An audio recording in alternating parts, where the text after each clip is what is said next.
I am joined here today with Susan Mason. Susan is an AMA master trainer and coach. Susan, thank you so much for joining us today. It's always such fun. And I have to admit that this is a topic I have been waiting a very long time to be able to talk about. I know, I am excited. And today we're going to be covering sustaining teamwork and collaboration. This is really important as things have changed every single moment, hour, week, day, month, year. Things keep on transitioning. And you know what I was thinking about prior to this too is we're in a great position because when things shifted during the pandemic, we didn't have what we have now, which is time to prepare. That's so true. I just, for instance, I think about the number of hours in any given week you were spending with just getting to work, getting back from work, being able to get to the places that you needed to in order to do the things that you needed to do. And if nothing else, the last 15 months have given us time that we didn't anticipate. And for many of us, most of us, I think it has been really a rediscovery of ourselves and really looking at our priorities. And that's not just at the individual level, that has been going on for organizations also. As I've talked to different leaders, HR experts, et cetera, almost every single one of them has said, this was a reckoning, a while in the coming, but here it was. We didn't have a choice about it, which is why, it caught us off guard in some cases, but for the most part, we were all of a sudden able to make some shifts that we might have waited 5 years to do, or maybe 10 years. We had to do it on a dime, right? And so I think we've made, strangely, a lot of progress. I think so too. And it's interesting because as everyone has been within their own homes, in some strange way, organizations, teams, departments feel closer. And I think, people are more aligned, teams are more aligned. It helped to break down some silos that have always been there because everyone was working towards the same goal of figuring it out and being agile and also working together. And with so many things that have come up, being more empathetic, building those strengths as leaders, whether you are an individual contributor or a manager, being a leader and being able to manage your own workload and being able to just make that shift and figure out that balance or integration between professional and personal life that has been very blurred, and being able to really learn who you are as a professional too. And I think people are not the same as they were last year, and they have grown, and being able to continue to grow and thrive is really important, both for the individual, but also for managers. And I think what we're going to talk about today is really for those managers on how do you continue to build that teamwork and collaboration as things are shifting. I think, we have had a lot of changes in the last week or so where, things have been opening up a little bit more. There's some restrictions that have been pulled away.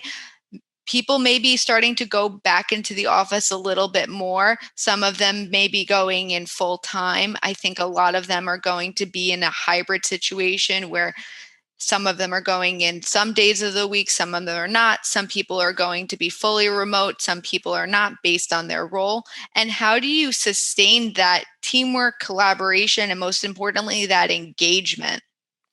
Yeah, absolutely. And I think you asked the crucial question there is, how do you sustain this level of now diversity? And it starts with really thinking about what are the things that have transpired, and what are the strengths that we have developed as a team, as a group during that last 15 months that we can now leverage in a way that's going to be advantageous for what we're looking at. So, the trends that I'm seeing out there right now are things like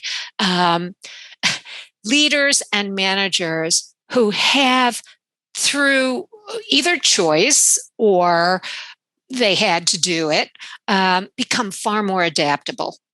Right, their flexibility became central because the predictable nature of a work environment and people coming in at a particular time and being there and fully focused, that all changed. I mean, we went home to work from home, and we also had kids there, or we had elder parents there, or we had a spouse or a partner, right? There was just a lot of activity going on all at the same time. And yet the idea of being a professional was always part of what we wanted to do. So the trends that I'm seeing, more flexibility, because we found that it worked. We found that it worked, that if you give people very clear goals, objectives, expectations, and then you communicate frequently, that they are in a wonderful place to actually, really perform, which meant using our communication apps and using our project management apps and using those collaborative apps that really, just took us to a different place, that said, we don't have to sit down in the same room to be able to find ways to effectively collaborate with each other. We can do that using these apps, which means that when we do come together virtually to talk to each other, we can be dealing with other important items. And that meant that meetings became more efficient, more focused. And the trend was, because people, again, were thinking in different ways, how do I get everybody's voice in this room? So thinking about, if cameras are off, would people be more willing to participate? Or if I send out an agenda, which just really makes it clear where each person is going to be contributing, do I get everybody on board? The other trend that I'm seeing, and I'm really excited about, is that when we talk about collaboration, I think in the past, we've talked a lot about really compromise. By collaborate people, we're going, okay, well, we actually talk to each other and we come up with something we can all live with. That's not collaboration. Collaboration is a really rich, team-based sharing, and coming up with something unique, something that everybody buys into and fully supports. So collaborating did become part of what teams were doing. To a point that you made then, people are coming back to this work environment as different team members. They've been empowered. They've needed to work on their own. They've needed to get things done without you or others standing over them. And a result of that is they're going to want that kind of empowerment, autonomy, even as team members, as we go to hybrid or we go to co-located teams. Now, we still are hearing concerns about, are people really working as hard as they can? Are people getting the work done that they're assigned? We're still hearing from team members concerns about visibility, concerns about promotability, concerns about is my position going to be one that will still be here when I get back to the office? Everybody sort of went into suspended animation here over the last 15 months. And though we kept on working, there was a big set of layoffs, and then we started seeing hiring happening again. So for a lot of employees, there's been so much upheaval that the idea of, okay, I've got to potentially change everything up again is really a daunting trend that they're worried about.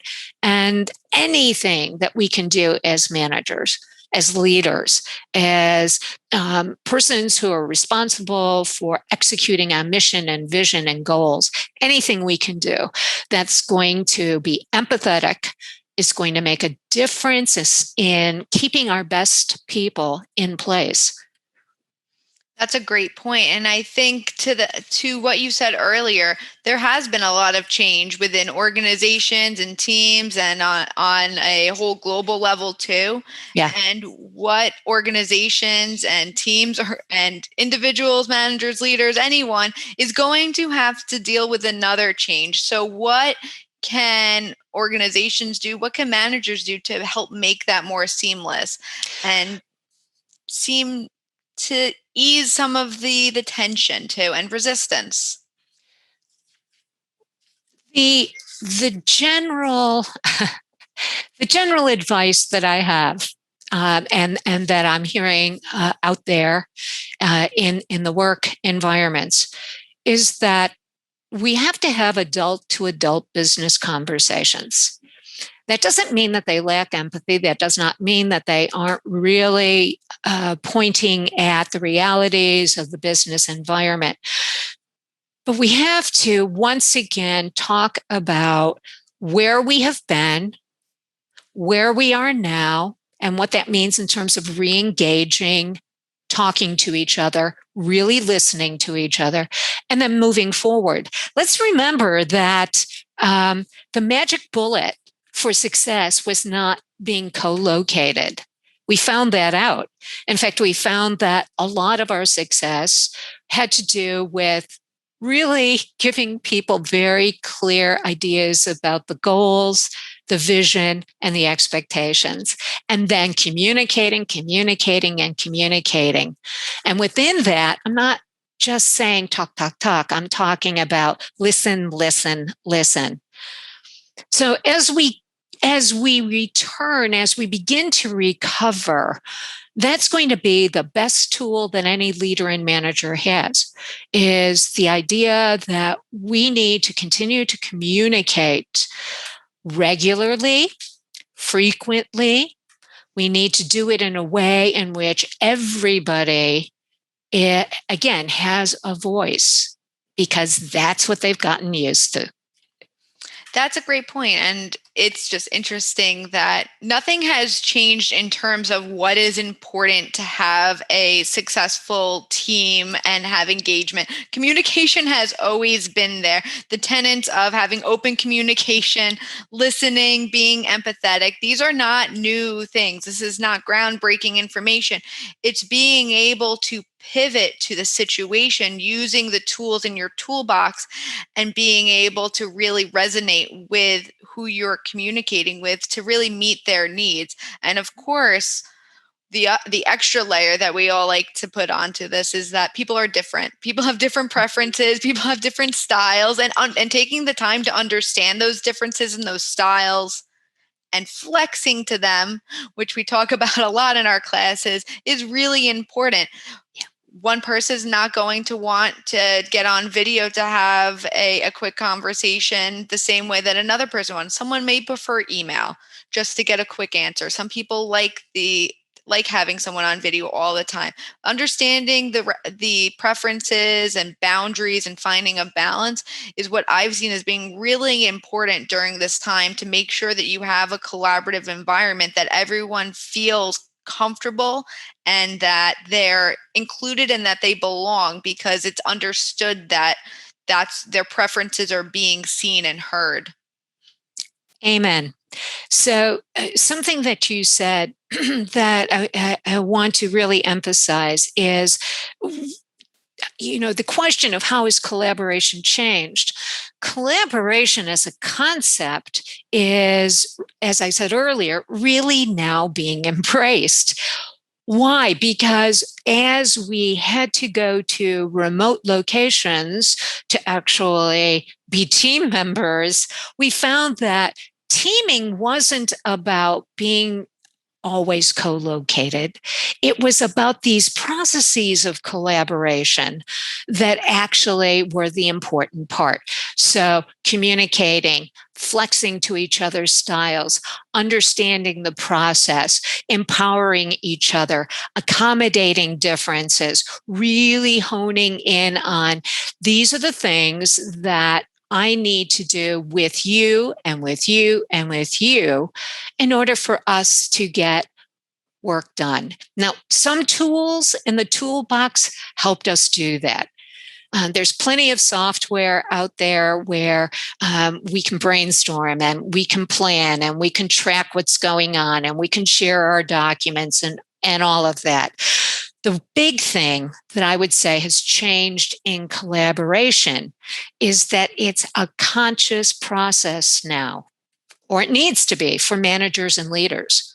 They have to consciously be thinking about people are empowered. People have a voice. We found that people have lots of answers to the challenges that we face. We've got to keep all of those channels open so that people can engage. So, how has collaboration changed? I think it's finally arrived. The concept, the true concept of collaboration has truly arrived through empowerment, active communication, active listening, and then the detail stuff. We've got apps, we've got software that'll do that for us. I think it's focused it on people. Yeah. Yeah. I like what you said about, making the conscious effort and being active. And I think this is what has changed, is that you can't rely on being able to observe someone and check in with them in person. You are really put in a position to be proactive and ask them the questions. Ask them the questions because you can't see them every day. What do they like? I think that there was a nice luxury of being able to see people every single day, get the coffee breaks, have some of that chatting time, and being able to use that as a nice background to understanding how people are going to collaborate effectively.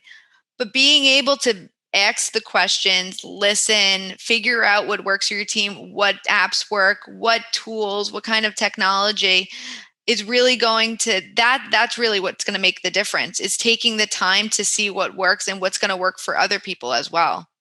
Funny story. I was talking with one team leader who said, I realized during this period of time that because I could see people when we were co-located, that sometimes I got really off track, paying attention to some, nonverbal behavior that they would exhibit. And because early on, we didn't all have cameras, I had to really just pay attention to what they were saying, their words, their thoughts, their concepts. And I got a lot smarter about paying attention to, yes, we have to pay attention to the nonverbal stuff. It tells us tons about how people are thinking and feeling.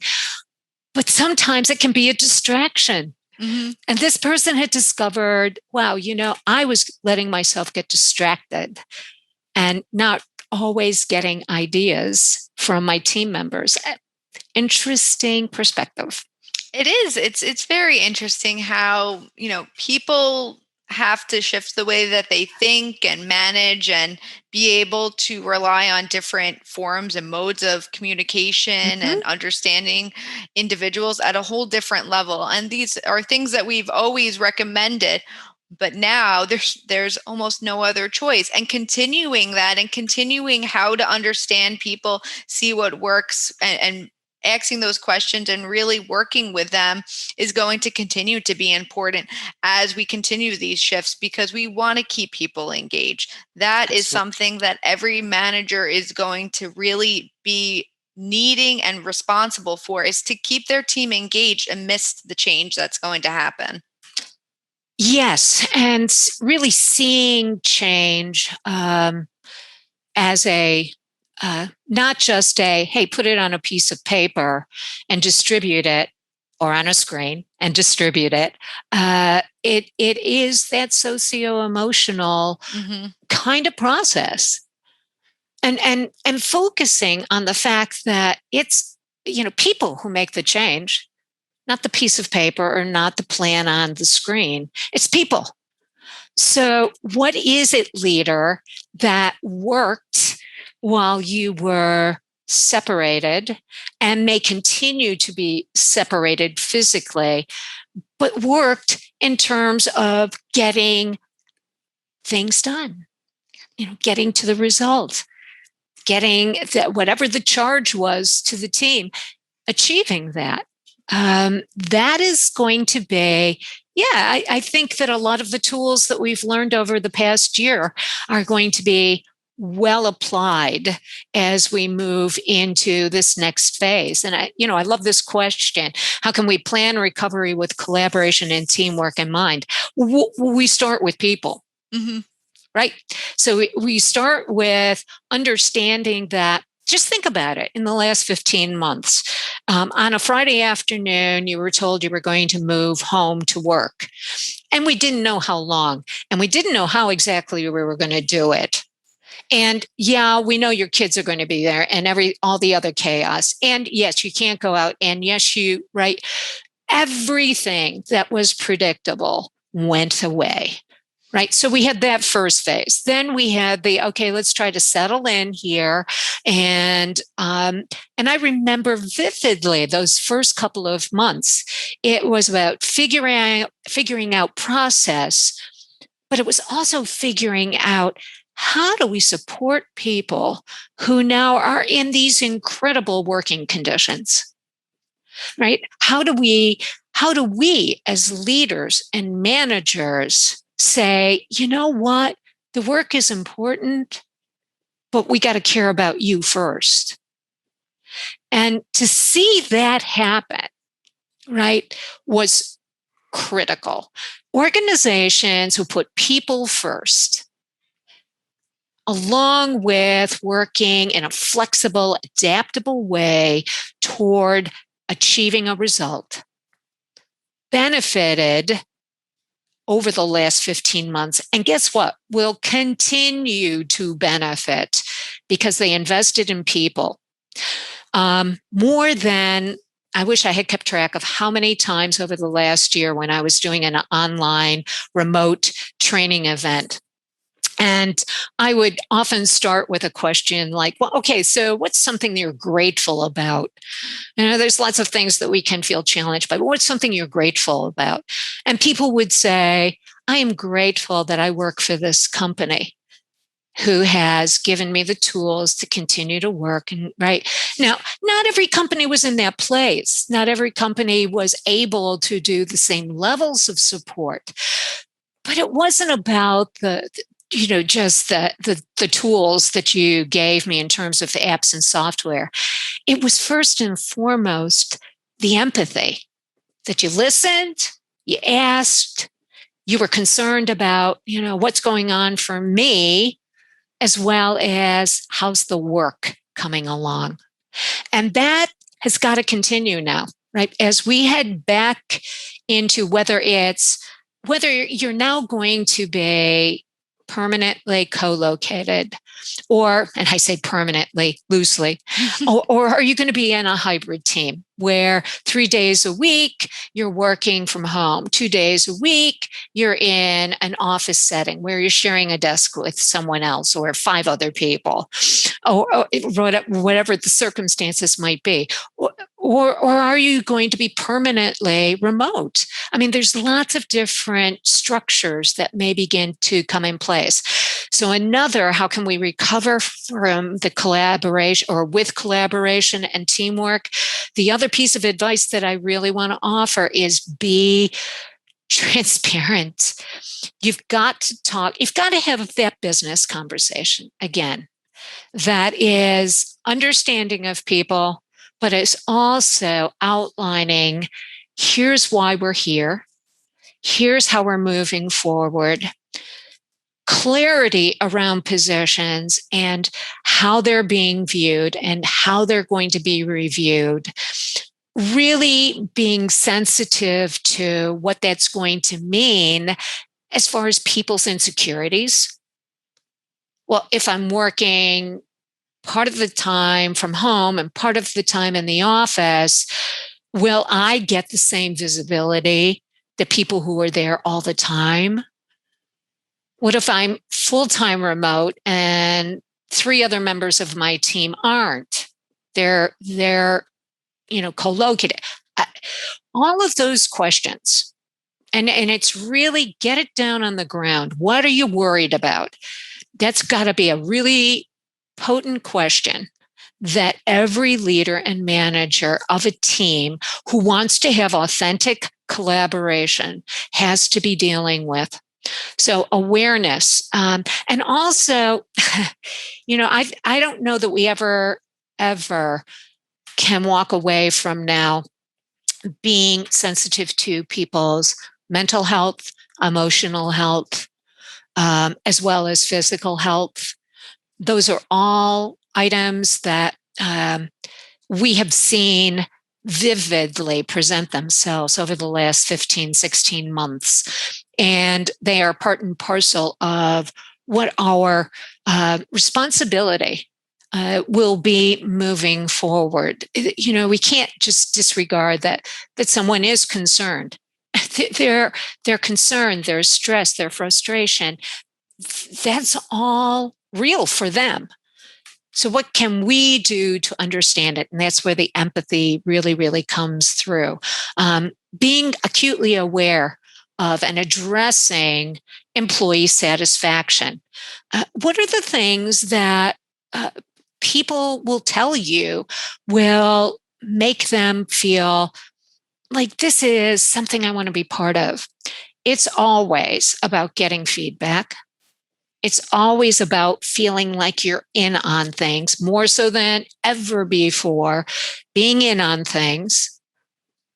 That sense of I'm important. What I do is important. You are aware of what I'm doing, boss, manager, leader, and I'm recognized for that. And there's the social aspects, of course. But all of those things keep on coming back to you've got to use so much of that hard-earned awareness that we gained over the last 15 months of I'm a manager of real people, and they've got so much that they have brought to the table in these 15 months. Why should I ever think of turning that off and going back to old status quo team? That's just never going to work. We've got to have new strategies and autonomy, which, for a conversation that's coming from the American Management Association, the leader in training and development, right? It is going to be constant education, constant training. People are hungry to get in there and they've realized they can grow. Well, let's give them those opportunities. Let's give them that place where they can really shine. And let's not forget, there are a bunch of new hires that came on board over the last 15 months. So part of our recovery has to be the integration of those new team members into the culture of the organization, the culture of the team, which means leaders, managers, team leads. We have to have a really strong vision for our team. We have to have an identity for our team, and we have to have clearly in mind how that member is going to be a valued contribution to the rest of the team members' activities. So there's a lot of stuff we need to be planning for, without We question. have the opportunity to plan, at least. Yes. That's the way. The positive of it is that we don't have to be thrown into something. We have some skills that we've learned. What can we do to make our plan? What I like and take away from it is communicate early, communicate often. People want to be in the know. Do not keep them on the outside. Communicate early, communicate often. Absolutely. They're going to be excited about being back together, even if it's a hybrid team, and I'll talk more specifically about how that, hybrid team really needs to act. But it's important to really think about these cornerstones that we need to hit when we talk about leading in a post-COVID team. It is great communication. It is driving to high performance, right? But we have to remember to balance that with, you don't get to the high performance unless you get to the strong relationships. And everybody has something to bring into the taking on the challenges. Everybody does. So the team environment is going to be one that will be fueled by, and this is a way to plan. I think that you can definitely use these ideas in planning. Start with, how do I make my team feel psychologically safe? In other words, what are the things that I can do to erase for them concerns about health, about well-being, about the future of the team, to let them know that I want to hear from them and that they are valued. These are all psychological and emotional factors which are going to play into the team bringing themselves back to a high collaboration with this next iteration of teaming. Right? We've gone through at least 3 different versions: pre-COVID, COVID, now as we're coming to post-COVID, right? So here we go again. We've got to be creating safety, a sense of safety. And by the way, that also means paying attention to people's mental health, physical health, emotional health, performative health. It all works together. We need to really be dependable. And I loved what you had to say, Dorothy, about, communicate frequently, communicate often, communicate early. All of that gives people both a sense of psychological safety, but also dependability. They believe, because it's true, that as things evolve, you'll share that. They're going to be in on it. Mm-hmm. And that's so critical. You've got to have structure, plan for clarity, plan that vision, plan those objectives, think about each person and what they individually need to hear. And then, of course, collaboratively, what does the team need to be working toward? They've got to have a target to come together. There has to be meaning in what they do. Meaning beyond, oh, here's a task, go do it. What is this going to do to help the organization? They just spent 15 months keeping the organization alive. They're vested. You've got to keep that ownership in place. You've got to make them feel like they not only feel, it's true, make them know that what they do is central to the organization moving ahead from where it is. And the sense of impact, right? That we're doing something good. Mm-hmm. That we're doing something good. Yeah. And that ties in, what you just said, that ties into how people are going to be motivated and engaged. When they understand the impact that their their work does, how that ties to the organizational's goal, the organizational's vision, even the team's vision. That is what's going to keep them engaged and motivated, the work itself and being valued. Absolutely. Absolutely. And I have a couple of bewares that I want to share with the managers and the leaders that are listening. You can't go back to the pre-COVID way of operating. So, as much as people will say, I can't wait to get back to work the way it used to be, they really aren't saying that. There's a lot that's changed, and we have to adapt to that, right? So the empowerment and all of that. Rigidity on a team is just not going to work if you have, over the last 15 months, been empowering them and giving them autonomy. Right. So coming back with rigid structures and no flexibility and not really adapting. That also. These are things that are going to send people, great people, out the door and to other opportunities. You don't want to do that. These are your team members. They're committed. Keep that motivation, inspiration, creativity happening. That in and out of office dynamics that can happen with remote teams, even with hybrid teams, you have to tamp that down right away. Anticipate that people who are on hybrid or remote teams versus co-located are going to need to know that they are connected with the collaboration and the central vision of their team, that they're important.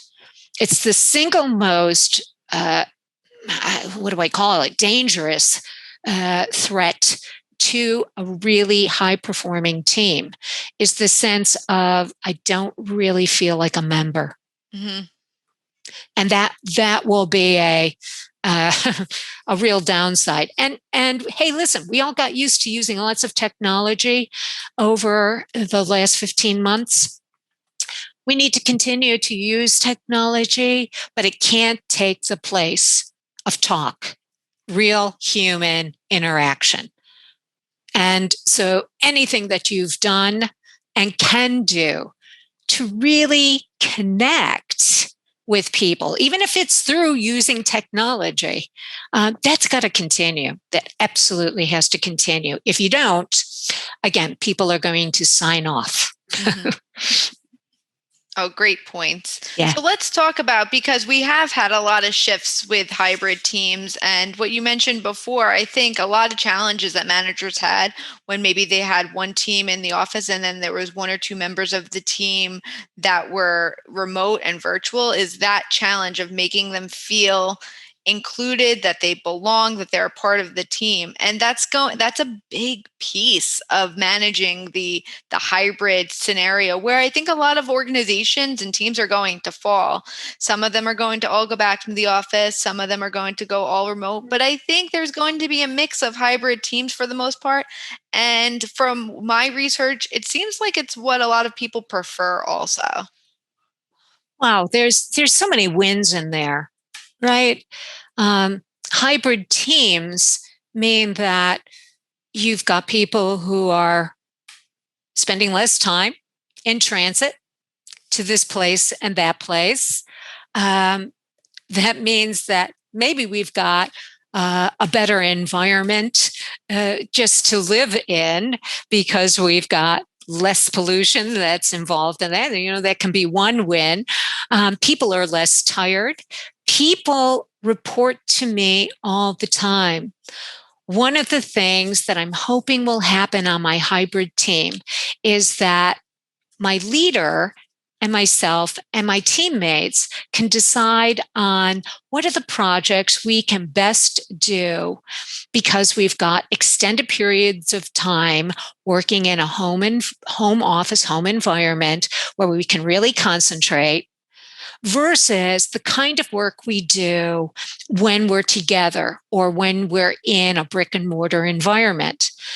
So leaders and managers, as we look at hybrid teams, remember that we can't just say, okay, so this part of your job now is at home, this part of your job is now here. It's go back, look at the entire team, look at what are the results we're expected to deliver on.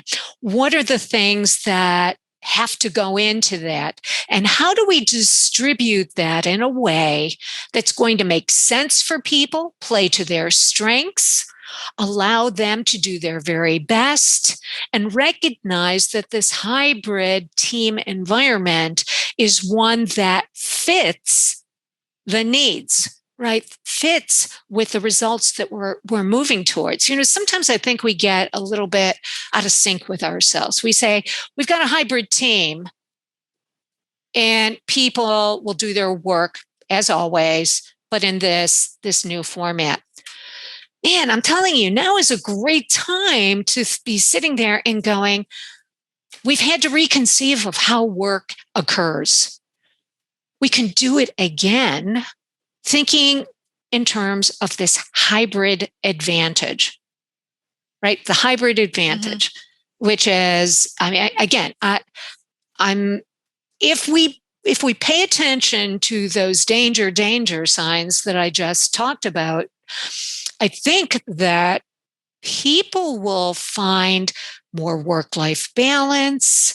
They're going to be able to bring more to each and every aspect of their work. Teams will be able to really get high performing because you're going to have the right people doing the right things at the right time versus we just have this equal distribution of tasks and activities, which may not be everybody's strength. There's a lot of upsides. This pivoting, as we talk about here, is about flexible teaming. And it is about really playing to now what's the next level up for our team.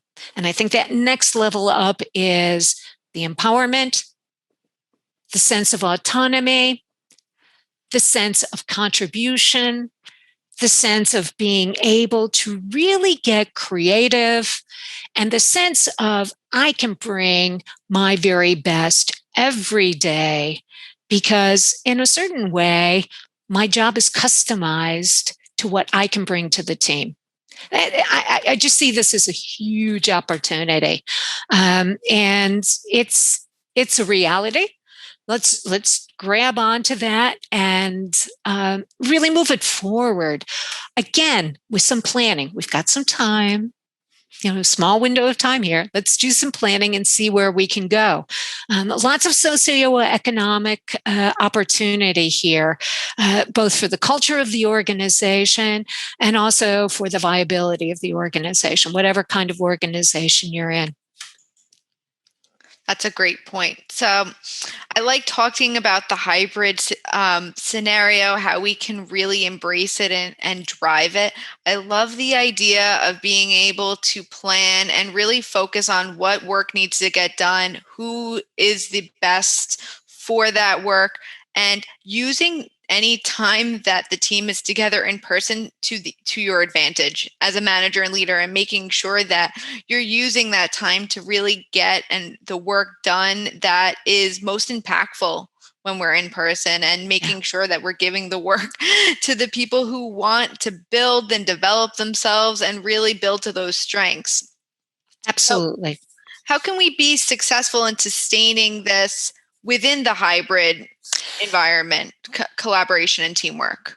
Right. So I'm going to go through sort of a tips list here because in my mind, there's a lot of stuff to consider, and some of these will be reinforced with some other things that I know we'll be talking about, but let's run them out here right now just to keep it in everybody's mind.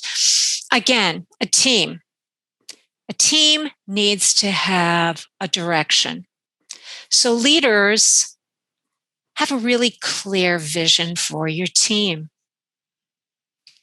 And then allow them to find their place in it, to build into it, to empower it. Collaboration is everybody, right? Everybody's on board. So it might take some time right at the beginning of this process when you do have people getting ready to either go hybrid, remote, or co-located, and some combination of that, right? If you want to keep the collaboration going, you've got to be sure that people know there's a vision and they buy it. They're in it. They're empowered by it, and they're committed to it. Compliance doesn't really have a place, just doing what you're told. Mm. Commitment. Yeah, I'm going to make this work. That's what we've got to get to. There has to be crystal clear rationales around performance and positions and being on a hybrid team, because it's going to be new. We really haven't been hybrid for the most part. We were leaning in that direction before COVID, but the amount of hybrid team activity that we're going to see now is going to be considerably more. So we really need to be thinking about, how do I let people know why hybrid is beneficial? So really think about what's in it for them. Talk to them in terms of what it's going to mean as a benefit for them. Hybrid shouldn't be seen as punishment, shouldn't be seen as being only part of the team, a partial aspect of the team. It's got to be seen as an entirety. And that's why I started out with vision. If you don't have a vision, if you don't have some glue pulling it together, you're not going to get there. Early on, just invest. If you're going to have a hybrid team, pull them all together and have anywhere from a couple of days to a week of working together before the hybrid schedule really kicks in. And the reason I say that is, even if you've got a team that is remaining the same, right? It's the same membership and so on. They haven't been in the same place together for a long time. And they're different people. They've changed. So we need to almost come to know each other again. Mm-hmm. We're familiar, but we have to come to know each other again, and we have to build relationship. Face-to-face, if at all possible, would be the best way to do that. If you can't do that, then use a rich environment like Zoom, or using Microsoft Teams, or using WebEx, something that would, where you can get the cameras on, you can get people talking, you can have breakouts, you can get them discussing. It's got to become, everything has to be seen as collaborative. I'd also suggest that, don't walk away from those apps and tools that you found really worked for the team. Being successful as a team moving forward means using those tools, but not exclusively, right? It's also going to be engaging people. But if you've got a hybrid team, how do you keep everybody on track? Well, you keep everybody on track by having meetings, but also being able to discuss what are the things that, and see through those virtual tools what's there for us. And I love that you put up this particular slide, because it is about all of this, right? You got to have those clear goals. The relationships have to be right up front. Everybody has to know the goals. Everybody has to be recognizing each other, working with each other. You're not going to get a great hybrid team unless you are empowering everybody equally. And we've been in that place. So let's get back to that place, right? It's different, perhaps, than where we were 15 months ago, but it's where we're going. And this is that reboot opportunity.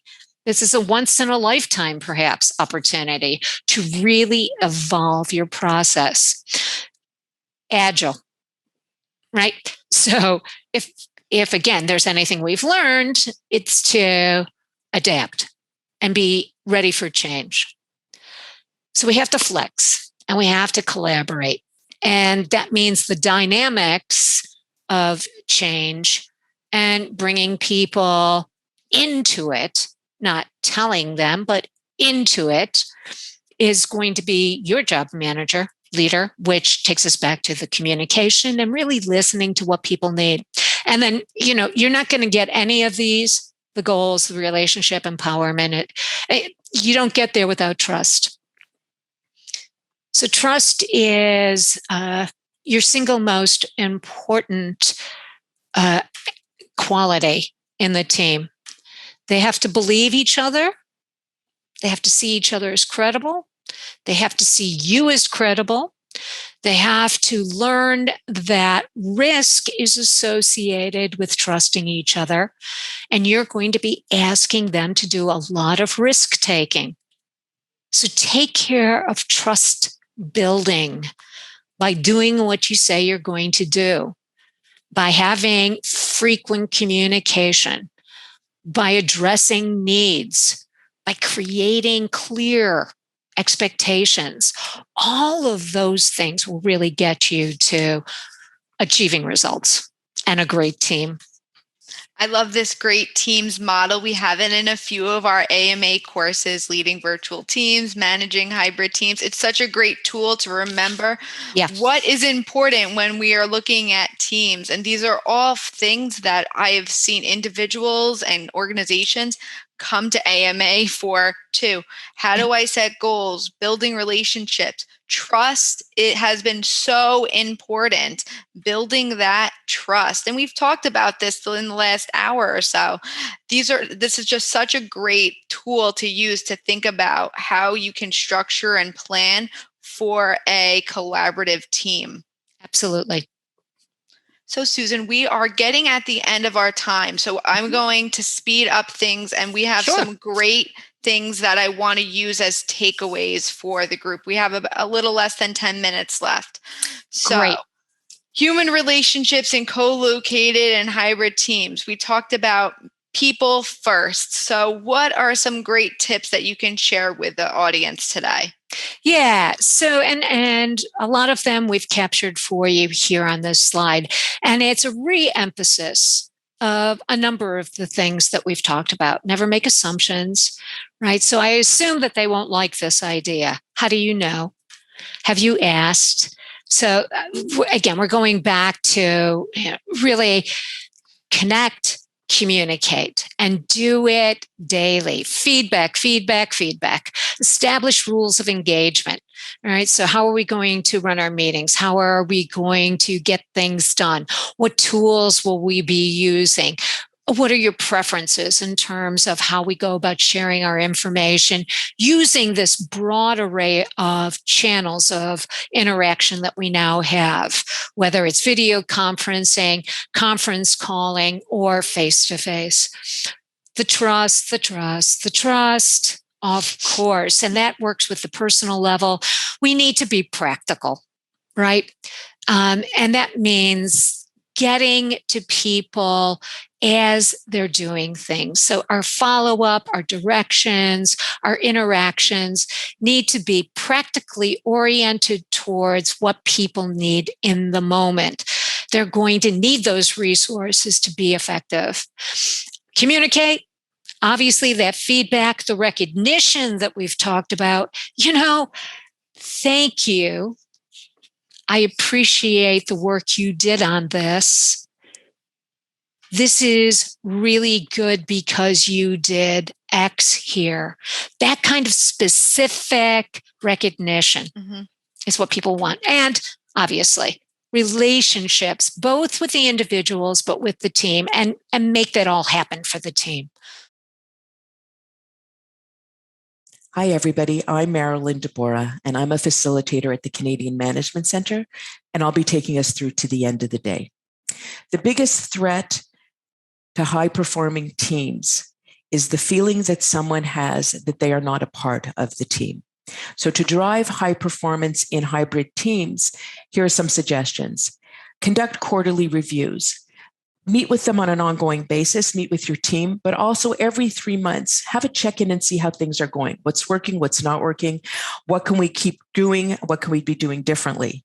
Keep a chat room open to facilitate ongoing communication. That way, as people have thoughts, that we can constantly be keeping people informed. That way, we don't always have to have a meeting. Be wary of meeting overloads. You're always going to be better off having a virtual meeting than having email. Virtual is the next best thing to being there in person. Use video communication when possible. Use screen sharing and document sharing to facilitate collaboration. We often talk about being on the same page and we assume that that's a mindset, but it's not a mindset. It's actually a page. It's a whiteboard. It's everybody's looking at the same thing, so we all have the same idea. So definitely use screen sharing and document sharing to facilitate collaboration. Establish a meeting cadence, which means when you set a meeting, you keep that meeting. That way people know that they matter and they know that the meetings matter. And track achievement against goals on a regular basis. Always let us know how we're doing. That's a really important thing. One thing when we're all in person is we get to see it and we know it and we have that chat. But when we're in different locations, it's really important that we have that tracking and we have that follow-up. I'm going to now give you some key takeaways from Susan from her session. One is plan your communication strategy now. So be prepared for when you're going to be back in the offices and you're going to be a hybrid team. Plan your communication strategy now. Practice it, because perfect practice makes perfect. Create a vision and invite your team into the vision. Okay. It's not enough that you know what the vision is. They're the ones who are going to be facilitating it. So you want to make sure that everybody's in the same vision. Don't forget the lessons that you've learned, as well as your team's growth during the pandemic. That's a really important thing that we should be proud of. And lastly, practice empathy. Build and earn trust and show concern for each other. That's very important. And now I'm going to answer some questions. Great questions came through. We won't be able to answer all of them, but I'm going to answer as many as I can before we finish. So the first question I have is, not everything can be collaborative. How do we keep people feeling empowered on decisions that they cannot contribute to? Well, the first thing, a best practice for that is while I may not have a say in the overall thing, I do have a say in how we make it happen here. So when you want to ask for collaboration, ask for their input on things that they actually can make an impact on, because it really is insulting when you ask me my opinion on something that I can't change and then nothing happens, because my expectation is when you ask me for my opinion on it, that means you're going to do something about it. And if you are not in a position to change things or to stop it from happening, don't ask for their opinions on how they think about it. Ask them for how they can help make it happen where they are. Another question that kind of builds on that one is, how can you reasonably manage all of the personal preferences on your team, especially in group settings where you want to enable robust discussion and allow everyone to contribute? So as with the previous question, I may not have a say in the overall change that's happening, but I do have a say in how I make it happen here, because we're facilitating it here at our level. So a tool that I've used often, which I think is very helpful, is this one. It's the must-have and the nice-to-have. So ask every member on your team to take 10 minutes and to create a chart like this, must-haves and nice-to-haves. On the must-haves, those are the non-negotiables. Those are the things that have to be here in order for it to happen, okay? And the nice-to-haves are all the things that are nice to have. Then everybody comes back together and shares their must-haves, and we find a way to make it work for us. That way, we all have a say on things that we can do something about. We aren't necessarily talking about things that we can't. And another question that was asked, that's also a very good one, is what do you suggest for a team consisting of people in the office full-time, as well as hybrid or fully remote workers? How do you keep the balance of visibility and relationship building and collaboration? My suggestion is, before you do get back to work, why don't we actually talk to the group about how we would like to see it? Why don't we create a best practices, a rules of engagement? Because for many of us, we haven't been in this type of a setup. Some of you have, many of us have not. So we actually have the opportunity to create what we want it to look like. So there are organizations who can tell us what that'll look like, or we can make a decision for ourselves in terms of our team on how we want to make it work. So we come up with our best practices. We come up with our rules of engagement. How often do we meet? Do we have our scrums for still 5 minutes every day at a certain time? Do we rotate those times depending on the time zones that people are in? And that's the way that we do collaboration. You follow the guidelines we had before, all of Susan's great ideas, and you with your team create that vision of how we want to make our team work and what we want to see happen so that it is successful. I'm going to have to wrap it up now because it looks like our time is almost done. Thank you for taking the time to be with us today for our rebroadcast of Sustaining Teamwork and Collaboration. We wish you well. We invite you to come back and take more courses with us. Stay safe and be well. Thanks, everyone.